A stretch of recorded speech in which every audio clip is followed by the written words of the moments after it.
Hola, selamat pagi. Dan karena admin mulai bosan membahas game para Grandmaster Super, maka kali ini admin akan mereview sebuah game posisional dari Grandmaster biasa, Bobby Fischer. Dan meski kemampuan Fischer masih jauh di bawah Magnus, Wesley, dan Ariantari, tapi kita bisa mengambil hikmah dari permainannya. Dan inilah salah satu keindahan dalam catur. Kita bisa belajar dari siapapun, termasuk dari pecatur yang tidak terlalu terkenal. Bobby Fischer sebagai putih E4 dibalas lawannya Hans Berliner dengan kuda F6. Ini disebut Alekhine defense.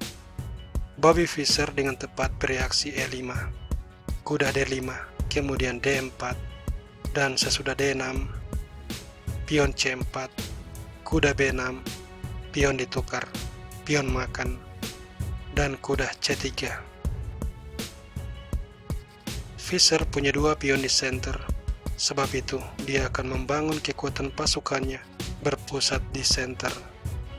Sesudah pion G6, dia mengembangkan gajah fianchetto, kuda E2, kuda C6, dan gajah E3. Kalau Anda perhatikan, para perwira Fischer terpusat di center, dan dia akan sangat mendominasi di sana. Kedua belah pihak rokade, lalu E5. Di sini Fischer menghindari konflik, mendorong D5, kuda E7, dan B3 memperkuat formasi pion. Kuda D7 mengincar petak C5, tapi kuda E4, dan setelah kuda F5, gajah G5, pion F6, gajah D2.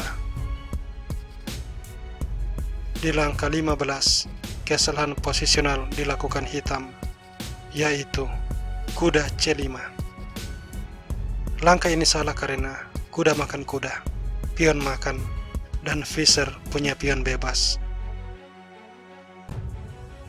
Dan karena dia punya pion bebas, maka semakin berkurang perwira akan semakin baik bagi dirinya.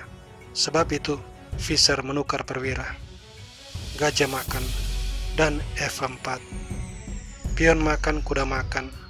Setelah menteri D6, kuda H5.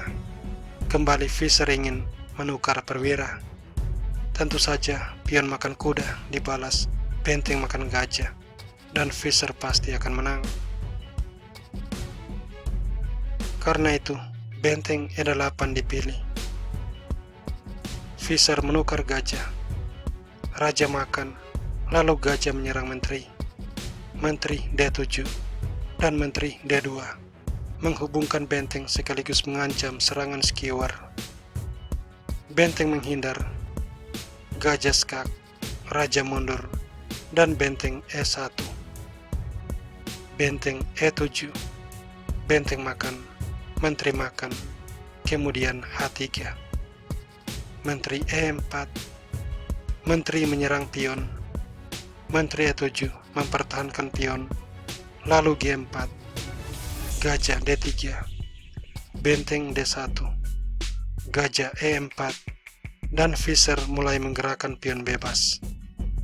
Menteri E5, gajah menyerang menteri. Sesudah menteri C3, pion D7, benteng D8, lalu menteri E2, ancaman pada gajah. Di langkah 34, menteri diadu,